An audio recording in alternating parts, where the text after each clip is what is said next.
بسم اللہ الرحمن الرحیم۔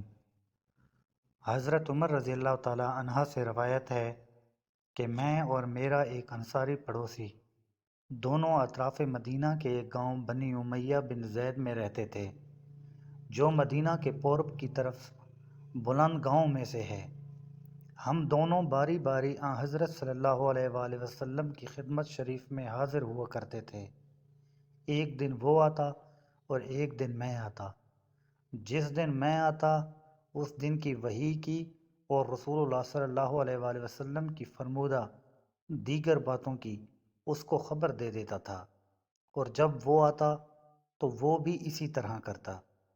ایک دن وہ میرا انصاری ساتھی اپنی باری کے روز حاضر خدمت ہوا، یعنی جب واپس آیا تو اس نے میرا دروازہ بہت زور سے کھٹکھٹایا اور میرے بارے میں پوچھا کہ کیا عمر یہاں ہے؟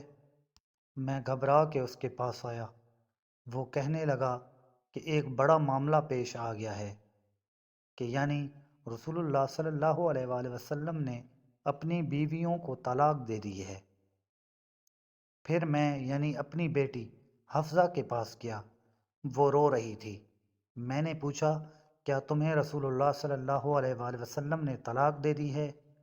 وہ کہنے لگی میں نہیں جانتی۔ پھر میں نبی صلی اللہ علیہ وآلہ وسلم کی خدمت میں حاضر ہوا۔ میں نے کھڑے کھڑے کہا کہ کیا آپ صلی اللہ علیہ وآلہ وسلم نے اپنی بیویوں کو طلاق دے دی ہے؟ آپ صلی اللہ علیہ وآلہ وسلم نے فرمایا نہیں، یہ افواہ غلط ہے۔ تب میں نے تعجب سے کہا اللہ اکبر، اللہ بہت بڑا ہے۔ صحیح بخاری، حدیث نمبر 99۔